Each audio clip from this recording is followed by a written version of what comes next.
Panorama group, जो सोचता है वो करता है। देखिए, ये चौथा चरण हमारे कार्यकर्ता दर्शन सा संवाद कार्यक्रम का चल रहा है और जितने भी सीमांचल के इलाके हैं, कोसी के ज़िले हैं, हर जगह हम लोग जाकर के अपने जो ग्राउंड ग्रास रूट पे ग्राउंड पे जो हमारे वर्कर हैं, चाहे बूथ स्तर के हों, पंचायत स्तर के हों, जिला स्तर के हों, प्रखंड स्तर के हों, जिला स्तर के हों, सभी कार्यकर्ताओं से हमारा संवाद चल रहा है। पार्टी को संगठनात्मक तौर पे कैसे मजबूत किया जाए, उसका विस्तार कैसे किया जाए और जो सलाह हमारे कार्यकर्ता देना चाहते हैं या उनके ब्लॉक में, उनके विधानसभा में जो समस्याएं हैं, उससे ये लोग अवगत कराते हैं। इसी क्रम में जो फीडबैक के अनुसार हम लोगों ने जो है घोषणा भी की है, क्योंकि लोग भी जानना चाहते हैं कि क्या विजन है, क्या रोड मैप है। अगर आपको मौका मिलेगा तो लोग इच्छुक रहते हैं जानने के लिए। तो इसी के फीडबैक के क्रम में हम लोगों ने कई घोषणाएं भी की हैं, जिसमें कि माई बहन मान योजना की घोषणा हुई है, जिसमें कि 2500 रुपये जो है सीधे माताएं बहनों के खाते में जाएगा। सरकार बनते ही 1 महीने के भीतर इस योजना की शुरुआत कर दी जाएगी। इसी क्रम में पता चला कि स्मार्ट मीटर जो है, लोग इससे बिजली के बिल से लोग परेशान हैं। इसके लिए हम लोगों ने बोला 200 यूनिट फ्री में बिजली हम लोग जो है बिहार के लोगों को देंगे। जो वृद्धा पेंशन है, सामाजिक सुरक्षा पेंशन है, झारखंड में जो है 1000 रुपये है, यहाँ 400 रुपये मिलता है। इसलिए हम लोगों ने तय किया कि इसको 400 से बढ़ा करके 1500 रुपये हम लोग करेंगे। और जो जो फीडबैक मिलता जा रहा है उसको हम लोग लेते जा रहे हैं और अलग अलग क्षेत्रों की अलग अलग समस्या है, उससे अवगत हो रहे हैं। उसी हिसाब से बिहार को आगे बढ़ाने में अव्वल राज्य कैसे बने, हम लोग नए सोच के हैं, नए विजन के लोग हैं। आप लोगों ने देखा होगा 20 में भी हम कहते थे 10 लाख नौकरी हम देंगे। जब उप मुख्यमंत्री बने, 17 महीने जब हमारी सरकार बनी, तो हम लोगों ने 17 महीने में 5 लाख लोगों को सरकारी नौकरी दिया और 3 लाख नौकरी प्रक्रियाधीन कराई। आप देखिएगा 9 अगस्त 2022 को हमारी सरकार बनी थी और ठीक 15 अगस्त 22 में ही माननीय मुख्यमंत्री जी से हमने घोषणा कराई थी 20 लाख की। अगर वो आप भाषण सुने गांधी मैदान में जो मुख्यमंत्री जी ने दिया था, लेकिन जब 20 में हम कहते थे 10 लाख नौकरी देंगे, तो माननीय मुख्यमंत्री जी कहते थे असंभव है, कहाँ से लाएगा पैसे, अपने बाप के पास से लाएगा। तो असंभव को भी हम लोगों ने संभव करके दिखाने का काम किया।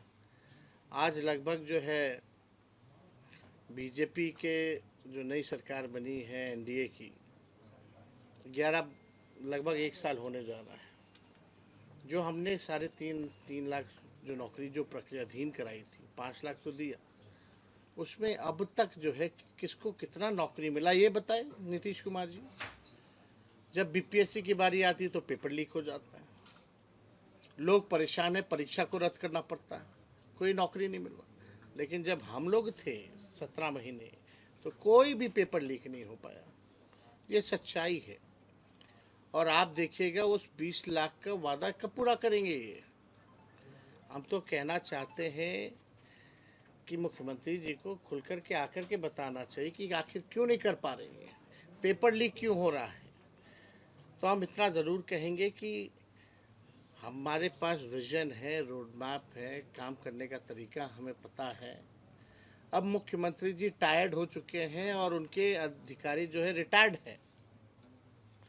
रिटायर्ड अधिकारी और टायर्ड मुख्यमंत्री से बिहार अब चलने वाला नहीं है।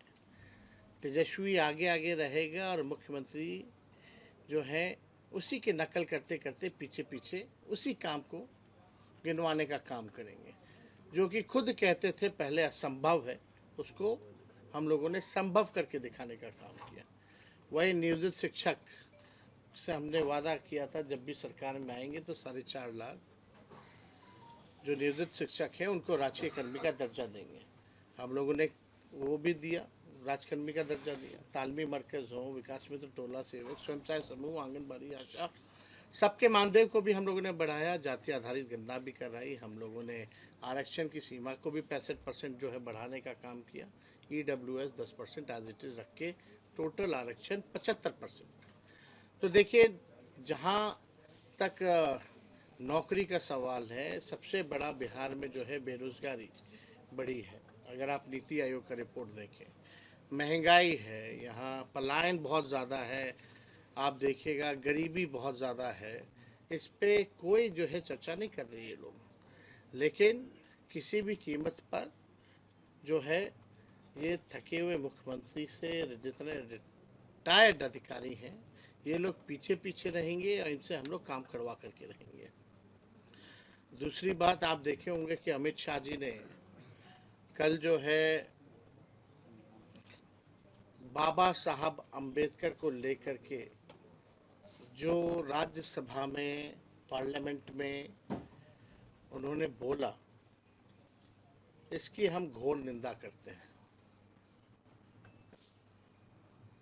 पहले यही भाजपा के लोग, आरएसएस के लोग गांधी जी को गाली देते थे, कर्पूरी जी को गाली देते थे, अब नेहरू जी को गाली दे रहे हैं और अब अंबेडकर जी को गाली देने का काम कर रहे हैं।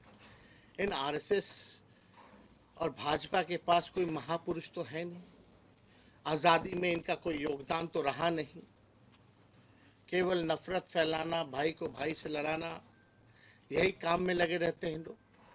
अब चाहते हैं जो महापुरुष हैं उनके नाम को जो है बदनाम किया जाए। तो इसका हम लोग कड़ा विरोध हम लोग जो है पूरी तरीके से करते हैं। बाबा साहब अम्बेडकर हम लोगों के फैशन भी है, पैशन भी है, मोटिवेशन भी है, बाबा साहब अम्बेडकर। तो किसी भी कीमत पर बाबा साहब अम्बेडकर का हम लोग जो है अपमान जो है झेलने वाले नहीं हैं। और हम सब लोग मिलकर के जो है, कल भी हमने ट्वीट करके अपने बात को जो है सभी के सामने जो है हम लोगों ने रखा है। तो भाजपा के लोगों की मानसिकता ये दिखाती है। कल जब अमित शाह जब बोल रहे थे तो उनका बॉडी लैंग्वेज देखिए और भाषा देखिए कि किस प्रकार से बाबा साहब अम्बेडकर को लेकर के उन्होंने वक्तव्य दिया। उन 17 सेकंड में ही बातें स्पष्ट हो जाती हैं कि इन लोगों की मानसिकता क्या है। हम लोग तो कई बार कहते रहे ये लोग संविधान विरोधी लोग हैं।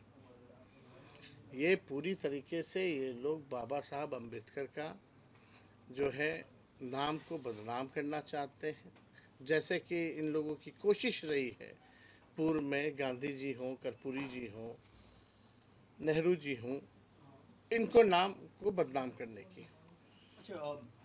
तो हम लोग यहाँ आज अररिया आए और यहाँ संवाद होगा लोगों से, और मुझे पूरा भरोसा है कि जो कमी होगी, संगठन को कैसे आगे बढ़ाना है, जो भी कमी होगी उसकी हम लोग भरपाई करेंगे, कमी को दूर करेंगे और एक मजबूत संगठन के रूप में हम लोग जो है बिहार में जो भी चुनौतियां हैं फिरका प्रस्त शक्तियों के आगे, उसको हम लोग करारा जवाब देने में कामयाब ही नहीं होंगे, बल्कि सत्ता से भी बेदखल करेंगे।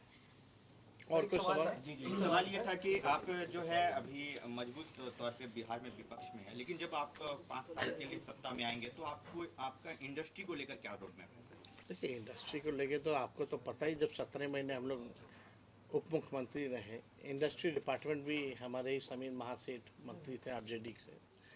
50,000 करोड़ का हम लोगों ने निवेशकों को बुला करके MOU साइन कराया, जो बिहार में पहले ऐसा कभी नहीं था। उसके बाद ठीक चाचा जो हैं वो पलट गए। तो हम लोग तो हर एक जोर पे कोशिश किए। आप देखिएगा, IT डिपार्टमेंट हमारे पास था, IT पॉलिसी हम लोगों ने बनाया। स्पोर्ट्स डिपार्टमेंट हम लोगों के पास था, स्पोर्ट्स पॉलिसी हम लोगों ने बनाया। आप देखिएगा, टूरिज़्म मेरे पास ही था, टूरिज़्म पॉलिसी हम लोगों ने बनाया। 20 साल से इन लोगों को पता ही नहीं था कि नौकरी भी देना है, पॉलिसीज़ भी बनानी है। IT पॉलिसी से लेके टूरिज़्म पॉलिसी, स्पोर्ट्स पॉलिसी तो ऐसी बनी है कि जो देश के लिए, बिहार के लिए मेडल जो जीत के ला रहे हैं, उनको भी हम लोगों ने DSP रैंक तक का जो है हम लोगों ने नौकरी का प्रावधान ही नहीं किया, बल्कि ऐसे 73 खिलाड़ियों को हम लोगों ने अपने हाथों से नियुक्ति पत्र वितरण किया। तो जो पढ़ा लिखा उसको भी नौकरी, जो खेला, जो मेडल लाया, उसको भी हम लोगों ने नौकरी देने का काम किया। और ख़ास तौर पे जो सीमांचल का जो इलाका है, गरीब इलाका है, हमेशा से जो है यहाँ की मौजूदा सरकार ने जो है नेगलेक्ट करने का काम किया है। अभी पिछले बार ही जब बाढ़ आई थी तो केंद्र सरकार ने क्या मदद की? कहते हैं डबल इंजन की सरकार है, लेकिन कोई पैकेज अगर दिया हो बाढ़ को लेकर के या सीमांचल के विकास को लेकर के, तो उन्होंने कुछ भी नहीं कहा। ये हम लोगों के एजेंडे में ये भी है कि सीमांचल के विकास के लिए जब हम लोगों की सरकार बनेगी तो एक डेवलपमेंट अथॉरिटी का हम लोग जो है गठन करेंगे, ताकि सीमांचल के विकास और प्रगति में गति बढ़े, यहाँ के लोग तरक्की करें और सीमांचल का इलाका जो है आगे बढ़े। क्योंकि इस एरिया से ज़्यादातर हम लोग देखते भी हैं पलायन भी बहुत ज़्यादा है, गरीबी है, बेरोज़गारी है। तो इन मसलों पर जो है हम लोग जो है सीमांचल को लेकर के हम लोग काम करेंगे। और जैसा अभी जो ग्राउंड रूट के जो हमारे वर्कर हैं, जैसा फीडबैक मिलेगा उसके अनुसार, क्योंकि सारे ब्लॉक कोई ऐसा पंचायत नहीं है जिसके लोग ना आए हों, तो सभी जानकारी इकट्ठा करके उस हिसाब से हम लोग आगे बढ़े। सर एक सवाल है कि 2024 का जो लोकसभा इलेक्शन हुआ, शाहनवाज जी बगल में बैठे हैं, बहुत क्लोज फाइट हुआ, आप हारने का कारण क्या समझते हैं? देखिए, अब इसका विश्लेषण तो हम लोग इंटरनली हम लोग कर ही चुके हैं, लेकिन बहुत ही कम मार्जिन से जो है यहाँ हार हुई है। और इसको देखते हुए हम लोग जो है कदम भी उठा रहे हैं, लेकिन हमको नहीं लगता कि इस चीज़ों को जो है सार्वजनिक करने की ज़रूरत है। हमें कारण पता है और उस हिसाब से हम लोग जो है आगे बढ़ रहे हैं। वन नेशन वन इलेक्शन पे आपकी पार्टी का क्या स्टैंड है? नहीं, हम लोग तो स्पष्ट कर चुके हैं। जितना देखिए, अगेंस्ट द कॉन्स्टिट्यूशन, जो संवैधानिक जो हमारा जो ढांचा है, इसके विरोध में है ये। और कहीं से भी जो है ये भाजपा के लोग जो हैं अभी बात कर रहे हैं वन नेशन वन इलेक्शन, कल बात करेंगे वन नेशन वन पार्टी, परसों बात करेंगे वन नेशन वन लीडर। ये तो आरएसएस के एजेंडे पे चल रहा है, संविधान को तो मानना ही नहीं चाहता। इससे जितने क्षेत्रीय दलों के जो मुद्दे हैं वो ख़त्म हो जाएंगे। अभी मान लीजिए अलग अलग राज्यों में चल रहा, तो उस क्षेत्र के इशू पे चल रहा है, उन राज्यों के इश्यूज़ पे जो है वो चुनाव हो रहा है। और इलेक्शन कमीशन तो टीटीएम है मोदी जी का, ताबड़तोड़ तेल मालिश करने वाला, जो बाय इलेक्शन एक साथ नहीं करा सकता, जो 4-5 राज्यों का चुनाव एक साथ नहीं करा सकता, उससे क्या उम्मीद रखी जाए। और आप लोग तो सब लोग जान रहे हैं, बिहार के जब चुनाव होता है तो एक लौता राज्य होता है जहाँ चुनाव हो रहा होता है पूरे देश में, मुल्क में, वहाँ एक फेज में ये चुनाव नहीं करा सकते हैं, तो इनसे कोई उम्मीद नहीं रखी जा सकती। इसका हम लोगों ने विरोध किया है। सर आप जो है जो जातीय जनगणना है उसके पुरजोर समर्थक हैं। सर मैं आपसे जानना चाहूँगा कि सीट बंटवारे को लेकर के भी क्या जिसकी जितनी हिस्सेदारी जितनी भागीदारी पर बातचीत होगी? सर देखिए, एकदम होना चाहिए। समाज में सोशल इक्वेशन के हिसाब से टिकट डिस्ट्रीब्यूशन हो, और उसके साथ साथ कोई भी पार्टी चाहती है विनेबल कैंडिडेट हो। Winnability factor is more important. तो हम लोग तो सब लोगों को साथ लेकर के चलना चाहते हैं, और हम लोगों की कोशिश है कि सभी लोगों को हम लोग जो है मौका दें। और शुरू से ही हम लोगों ने कहा है ये A to Z की पार्टी है, सभी लोगों को मौका मिलेगा। सर आप मुस्लिम बाहुल इलाके में हैं, पिछली बार MIM बहुत अच्छा परफॉर्मेंस की थी, इस बार आप उसको कितना बड़ा चैलेंज मानते हैं? देखिए, इस पर हमको कोई टिप्पा टिप्पणी नहीं करना है। सबका पार्टी है, सबको अधिकार है चुनाव लड़ने का। इस बार किसी भी न किसी कीमत पे राष्ट्रीय जनता दल महागठबंधन इंडिया अलायंस जो है सरकार बनाएगी। सर नीतीश कुमार प्रगति यात्रा पर निकल रहे हैं। ये प्रगति यात्रा नहीं है, ये भाई अलविदा यात्रा है। पिछले चुनाव में न माननीय मुख्यमंत्री हाथ जोड़ करके कह रहे थे पूर्णिया में कि मेरा आखिरी चुनाव है, अभी लोग जान रहे हैं कि भाजपा वाले तो सहने वाले हैं नहीं इनको, अब इनके दिन पूरे हो गए। तो अब आखिरी जो इनका अलविदा यात्रा है, अब अलविदा यात्रा पे निकल रहे हैं। लेकिन अलविदा यात्रा पे निकल रहे हैं तो 2 अरब 25 करोड़ 78 लाख रुपए खर्च करके जा रहे हैं। आप बताओ, अपनी जनता मालिकों से मिलने के लिए, संवाद करने के लिए कोई मुख्यमंत्री को इसकी आवश्यकता क्यों है? ये अधिकारियों की लूट की छूट है।